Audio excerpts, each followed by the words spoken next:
बिस्मिल्लाहिर्रहमानिर्रहीम, my dear viewers and my dear students. Rules of correction का आज हमारा टॉपिक है। तो इस रूल्स फॉर करेक्शन में करेक्शन ऑफ वर्ब पे आज हम बात करेंगे।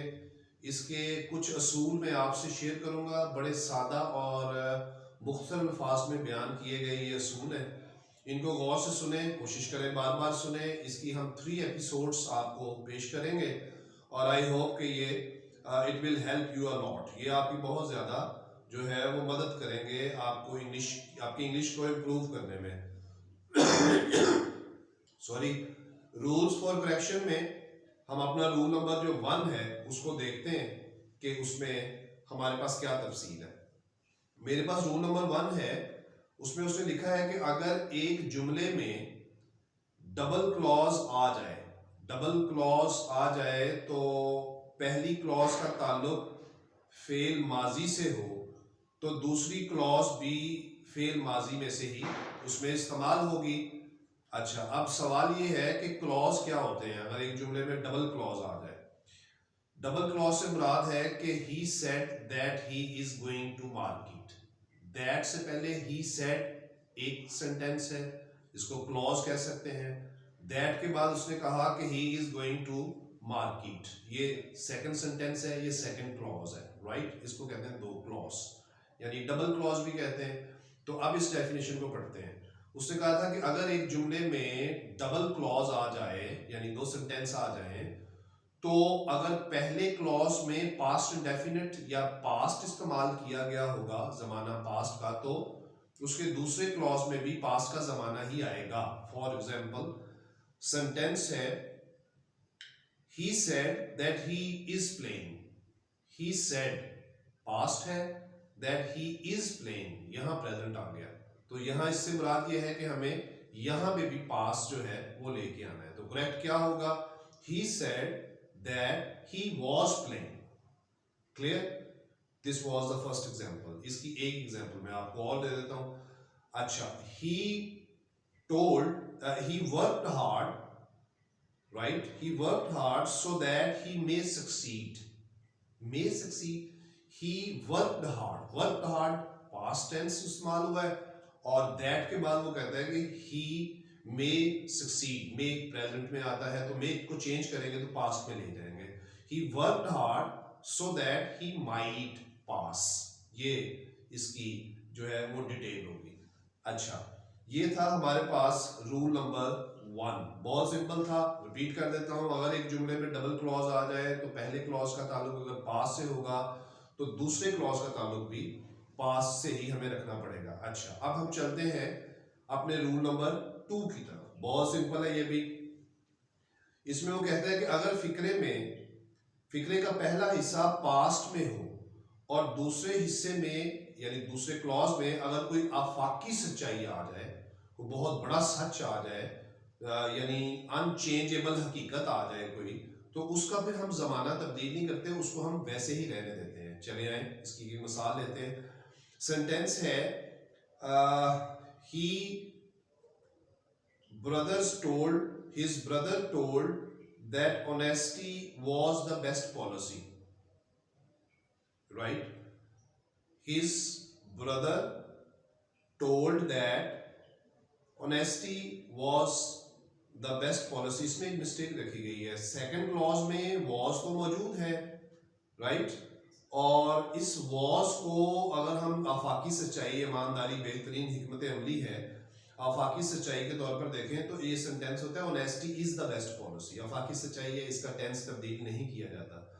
तो क्या कहेंगे? His brother said that honesty is the best policy. Was best policy नहीं, इज द बेस्ट पॉलिसी, क्योंकि इस आफाकी सच्चाई में जमाना तब्दील नहीं किया जाता। फिर एक मरतबा इसकी डेफिनेशन आपके लिए सहूलत के लिए रिपीट करता हूं। अगर एक जुमले में डबल क्लॉज आ जाए, पहले क्लॉज में अगर उसमें पास्ट टेंस इस्तेमाल हुआ हो और दूसरे क्लॉज में अगर कोई आफाकी सच्चाई की बात आ जाए, तो उस आफाकी सच्चाई का जमाना तब्दील नहीं करते। जैसे his brother said that honesty is the best policy, इसका जमाना honesty is the best policy आफाकी सच्चाई है, इसका हम जो जमाना है वो तब्दील नहीं करेंगे। चलते हैं रूल नंबर 3 की तरफ। हमारे पास रूल नंबर 3 है।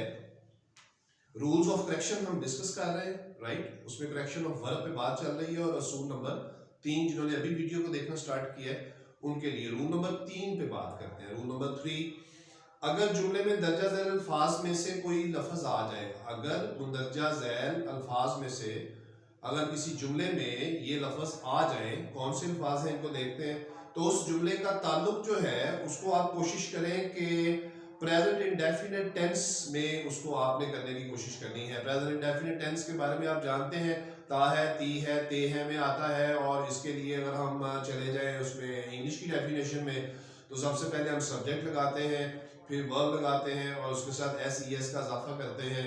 इसी प्रेजेंट इंडेफिनिट टेंस के 2 हिस्से भी हैं, वो भी आप जानते होंगे। एक हिस्सा डज वाला है, एक हिस्सा डू वाला है।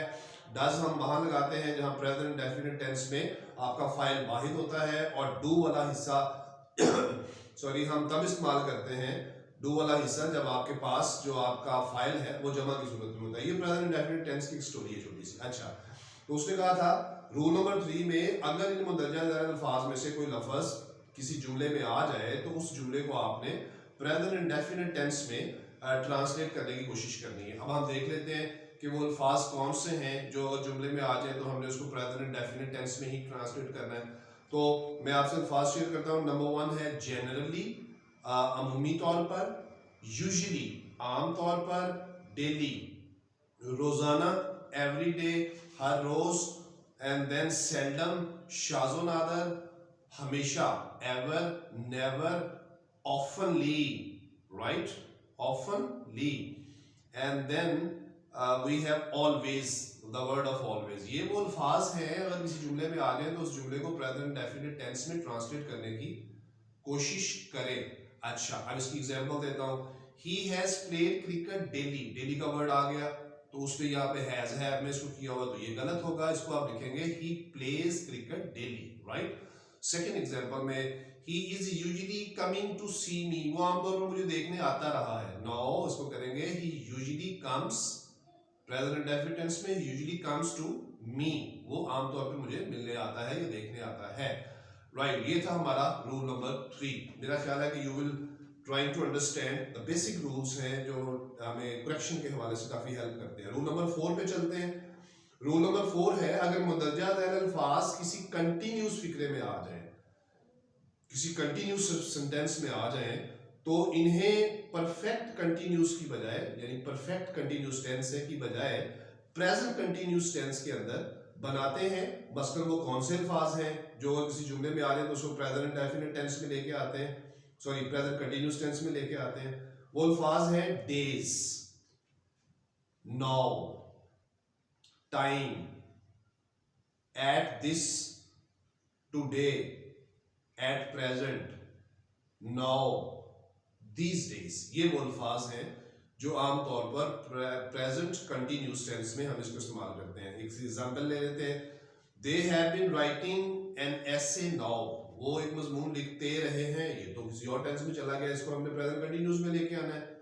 तो प्रेजेंट कंटिन्यूस में आएगा they are writing an essay now, अब वो एक मजमून लिख रहे हैं, दे आर, इसको प्रेजेंट कंटिन्यूस में लेके आएंगे। This was the example of rule number 4, ऐसे अल्फाज की जिनको हम present indefinite, present continuous tense में इस्तेमाल करते हैं। रूल नंबर मेरे पास 5 है।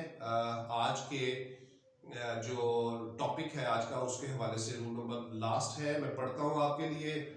वर्ड्स है ought to, ought to, should, would, shall, will, could, can, might and may, must, to और let के बाद हमेशा वर्ब की पहली फॉर्म इस्तेमाल की जाती है। ये वो अल्फाज हैं जिनके बाद हमेशा वर्ब की फर्स्ट फॉर्म इस्तेमाल की जाती है।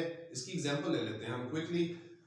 You must help the poor, present indefinite tense में सिंपल फर्स्ट फॉर्म के साथ, you must help the poor.